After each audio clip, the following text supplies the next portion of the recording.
ஒருத்தன் 10 பேரை எதிர்த்தான்னா அவன் வீரன், 10 பேர் சேர்ந்து ஒருத்தனை எதிர்த்தா அவன் தலைவன்.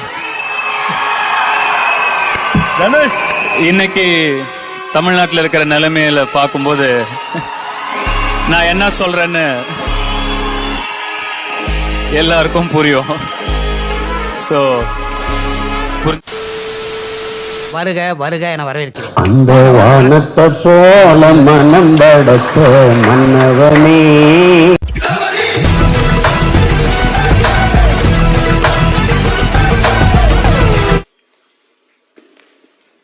அடிப்படையே தவறு. இது கொள்கை இல்ல, கூமுட்ட. அதுவும் ஆளுகின கூமுட்ட. இப்ப நீ என்ன பண்ண போற? இப்ப இங்க பார், ஒன்று சாலையில அந்த ஓரத்துல நில்லு, இல்ல இந்த ஓரத்துல நில்லு. நீ நடுவால நின்னா லாரி அடிச்சு செத்து போயிருவா பாத்துக்க.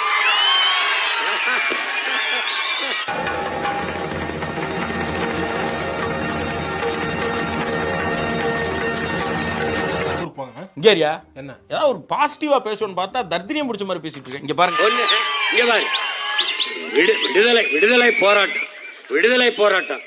எங்காலும் மாவீரன் சுபாஷ் சந்திர போஸ் பக்கம் நில்லு, இல்ல வெள்ளக்காரன் லார்ட் மவுண்ட் பேட்டன் பரோ பக்கம் நில்லு, இல்ல எங்காலும் பகத்சிங் பக்கம் நில்லு, இல்ல அந்த பக்கம் நில்லு. நான் நடுநிலை. சாம்பார் ஆப் எனக்கு. இது நடுநிலை இல்லை, மிக கொடுநிலை. அடிக்க போறியா? ஆமா. மொத்தமா மோதலாம்னு முடிவு பண்ணிட்டீங்களா? ஆமாண்டி. ஸ்டார்ட் பண்ணு. What bro? என்ன bro? It's very wrong bro. It's very wrong. It's very wrong. ஓஹோ, கதை இப்படி போகுதா? தம்பி வந்தாச்சு. நான் கருவிலேயே என் எதிரி யாருன்னு தீர்மானிச்சுட்டு பிறந்தவன். தெரிந்து கொள். பார்த்தாலே தெரிகிறது. தெரிகிறதா? எவன் என் எதிரி, எவன் என் இனப்பகைவன் என்று முடிவெடுத்துட்டு தான் களத்துக்கு வந்தேன். நான் குளிரூட்டப்பட்ட அறையிலிருந்து சிந்தித்து வந்தவன் அல்ல, ஒடும் சிறையிலிருந்து சிந்தித்து வந்தவன். அவனை சொல்லி நிறுத்துங்களேன்டா, அவன் நிறுத்துற. மகனே, நீ சத்தியத்தை பேசு, சத்தியமாக பேசு, உண்மையை பேசு, உறக்க பேசு. இதான் எங்க கோட்பாடு. ஏன் எங்கள் வாழ்வும் எங்கள் வளமும் மங்காத தமிழ் என்று சங்கே முழங்குகிறான். என்று சிறியோருக்கு ஞாபகம் செய், முழங்கு சங்கே முழங்குகிறான். அவன் பேரன்டா நானு, அவன் பேரன். சினிமாவில் பஞ்சடாலாக்குல தம்பி, இது நெஞ்சிடலாக்கு, இது நெஞ்சிடலாக்கு. நக்கல்யா அவனுக்கு. இதயத்திலே நெருப்பு எரிகிற போது சில பொறிகள் வாய் வழியே வந்து விழும். ஆயிரக்கணக்கான ஆண்டுகள் என் இனம் தூக்கி சுமந்து வருகிற வலியின் மொழிதான் எங்கள் மொழி. Super bro. விடுதலை பெற்றவன் பேசுவதற்கும் அடிமை உரிமைக்கு பேசுவதற்கும் வேறுபாடு உண்டு ப்ரோ, வேறுபாடு உண்டு.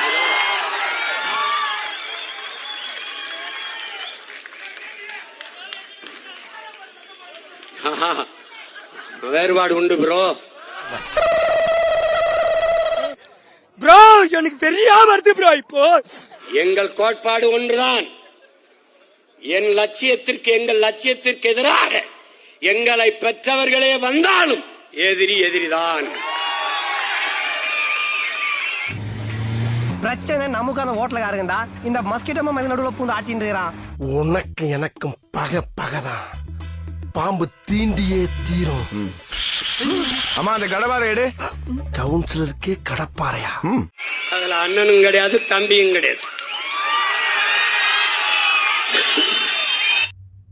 கொஞ்சம் பாருங்க. அவர் கொள்கை 1000 இருக்கட்டும், அவர் கொடி என்ன எது இருக்கட்டும், 1000 இருந்தாலும் அவன் என் தம்பி. நான் எப்பவும் ஆதரிப்பேன். அவன் என்னை எதிர்த்தே வேலை செஞ்சாலும் ஆதரிப்பேன். அது ஒரு பிரச்சனை கிடையாது. அதுல அண்ணனும் கிடையாது, தம்பியும் கிடையாது. உங்களுக்கு எல்லாம் ஒரே குழப்பமா இருக்குல்ல? ஆமா. கோமா ஆவேசமா பேசுறேன்ல. நான் வரலைன்னா வேலுநாச்சியார் யாருன்னு தெரியாது, அழகுமுத்து கோன் யாருன்னு தெரியாது, சுந்தரலிங்க யாருன்னு தெரியாது, பெரும்பிடுக முத்தரைய யாருன்னு தெரியாது, அஞ்சலை யாருன்னு தெரியாது, சேர சோழ பாண்டியர் யாருன்னு தெரியாது. தம்பி நீங்க வச்சிருக்க வெட்டுருவ படம் இருக்குல்ல, கட் அவுட் நான் வரைஞ்சது தம்பி, நான் வரைஞ்சது. இல்ல நீ ஒரு ஆர்டிஸ்ட்னு காமிச்சிட்ட எனக்கு. காமிச்சிட்டா ருக்கோ ஜரா சபர் கரோ. உண்மையில் விஜய் கட்சியின் மாநாட்டில் வைக்கப்பட்டிருந்த வேலுநாச்சியாரின் கட் அவுட் 2008ஆம் ஆண்டு மத்திய அரசால் வெளியிடப்பட்ட 5 ரூபாய் அஞ்சல் தலையில் இடம்பெற்ற உருவப்படம்.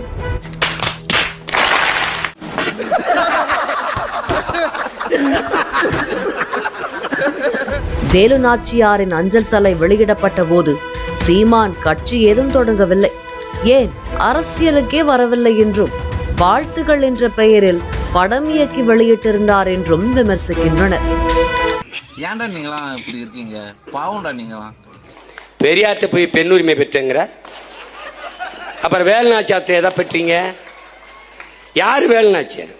கணவன் உயிரற்ற உடல் மீது சத்தியம் செய்து கை குழந்தையை தோளிலே உப்பு மூட்டை போல கட்டிக்கொண்டு இழந்த நிலத்தை நான் மீட்டே தீர்வேன் என்று உறுதி எடுத்து சென்ற மகள் வென்று முடித்த வரலாறடா தமிழின வரலாறு.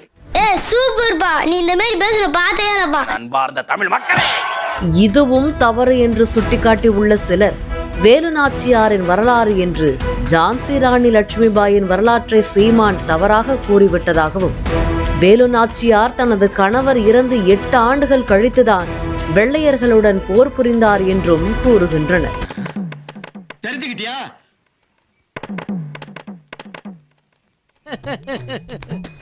என் மனசுல உள்ள பாரமே குறைஞ்சிருச்சு. தமிழ், உருது, ஆங்கிலம், பிரெஞ்சு போன்ற மொழிகளில் திறமை வாய்ந்த வேலுநாச்சியார் ஹைதர் அலியின் படைகளை துணைக்கு வைத்துக் கொண்டு வெள்ளையர்களுக்கு எதிராக தீரத்துடன் போரிட்டு வீரத்தாய் குயிலியின் உயிர் தியாகத்தால் தனது சமஸ்தானத்தை வென்றார் என்பதே வரலாறு என்கின்றனர்.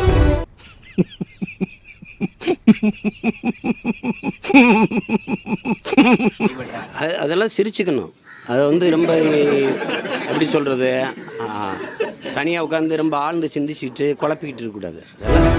அதே போல 1996ஆம் ஆண்டிலேயே வீரன் அழகுமுத்துக்கோனுக்கு சென்னை எழும்பூரில் சிலை அமைத்தவர் ஜெயலலிதா என்றும், 1997ஆம் ஆண்டு வீரன் சுந்தரலிங்கம் பெயரை போக்குவரத்து கழகத்துக்கு சூட்டியவர் கருணாநிதி என்றும் சுட்டிக்காட்டுகின்றனர்.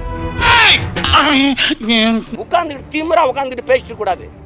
ஆளாளுக்கு பெரிய நீங்க தான் பெரிய அறிஞர்கள், பிறக்கும் போதே 6-7 மூளை வச்சு உங்களுக்கு படைச்ச மாதிரியும் நாங்கெல்லாம் களிமண் நம்ம வச்சிருக்கிற மாதிரி மண்டைக்குள்ள ஒழுங்கா இருக்கணும். சும்மா இங்க தேவையில்லாத வேலையெல்லாம் பேசிட்டு கூடாது. சும்மா அங்க வந்துட்டு பேசுறது அவன் வந்து யோசிச்சு பாருங்க. வாய் மட்டும் இல்லைன்னா நாய் தூக்கிட்டு போயிடும். மறக்காம சர்ப்ரைஸ் பண்ணுங்க. தேங்க்யூ.